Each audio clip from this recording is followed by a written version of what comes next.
Team 6-3. My name is Lieutenant Paterka, your Battalion S4, and today I get the opportunity to have an interview with our Division Surgeon, Lieutenant Colonel Gartside. Sir, thank you for the time that you're giving with us today. If you could you open up with a little background about yourself, what you do for the Marine community, and what you do here at Division Headquarters? Sure, thank you, Lieutenant Paterka. My name is Lieutenant Colonel John Gartside. I'm a family medicine physician. I'm the Division Surgeon here for Fort Stewart, 3rd Infantry Division. What we do in the Division Surgeon Cell for the Marine community is we make sure that medical readiness is the best it can be so that we maintain the best force posture possible and that we're providing the best medical care for our soldiers and their families, as well as currently doing the disease tracking within the division. Wow. Thank you for all that you do for our community, sir. I really appreciate it, and I know our Team 6-3 does as well. So what are some things that our battalion can do, our company can do, and our teams can do at their level to help prevent and stop the spread of COVID-19? Well, there's 3 big things that we can all do. One is maintaining our social distancing of 6 feet or greater when we're out in the communities, out in public, or even here at work, whether we're working in offices or working in the motor pool. Also wearing our masks when that 6 feet of social distancing isn't possible. And when we're out and about, whether we're in public or whether we're inside of stores, getting the groceries that we need or doing what we need to do to support our families. And the other thing is to wash our hands. So frequent hand washing is associated with a much lower disease transmission rate, as well as whenever possible not to touch our faces and spread disease that way. And the other thing that the masks do is they serve as a reminder to not touch your face or as a barrier if you feel the need to. Thank you, sir. Those are our big ones, guys. Don't be touching your face. Or these used as a barrier. Wash your hands. Socially distance when possible. And we can do what we need to do to be able to put a stop to this and end the spread of it.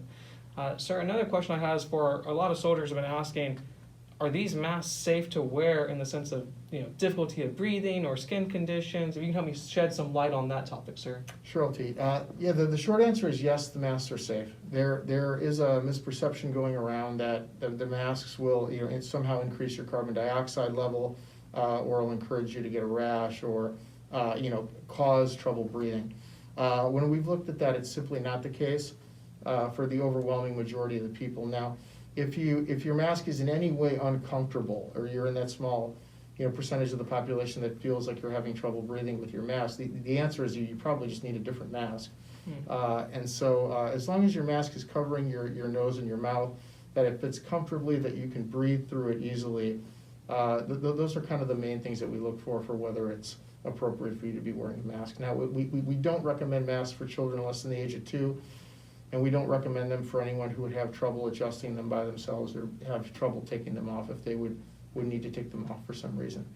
But just a regular cloth face mask, multiple layers is what's recommended. It can be something as simple as a 2-layer face mask. Most of the ones that you see for sale, whether they're on base here or off, are double-layered cloth face masks, whether they're cotton or a composite material. That's really all that you need. And what we're looking to do is to prevent droplet transmission. Those are those large respiratory droplets that you would give off when you cough or sneeze that the mask can block the majority of. We're not talking about blocking a gas or blocking a viral particle just by itself. But when most of those particles are trapped in the respiratory droplets, the masks do work. And so these masks are not the same as what you'll see as like an N95 filtration mask.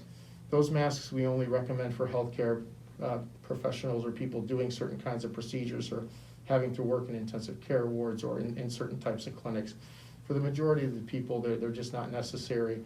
And these masks will actually stop the majority of those large droplets to prevent the spread of transmission.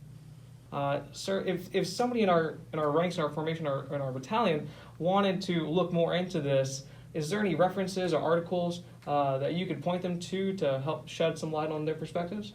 Yes, well, for recent articles, there was a recent study published from Texas A&M University at the end of June of this year, and they looked at mask use, which was mandated later in the pandemic in Italy and then more recently in New York City between the months of the end of March all the way through May. And what they found was that if the majority of the population wore their masks along with their social distancing measures, that was effective in preventing the spread of transmission between over 60 and over 70,000 cases that were seen between New York and Italy.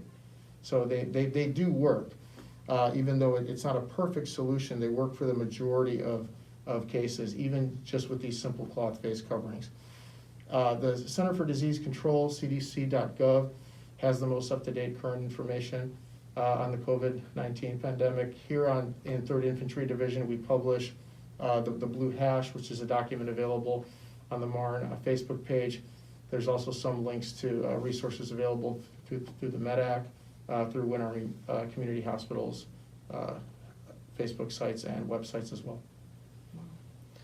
So Team 6-3, there you have it, straight from our division surgeon's mouth on what we can do to help stop spread of COVID-19, mass safety, and relevant articles that are out there to help support this information.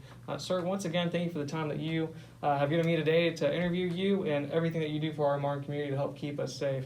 And I hope with this that we can help stop the spread of this in our Marne community even further, so we can eventually end COVID-19 altogether. Once again, sir, thank you.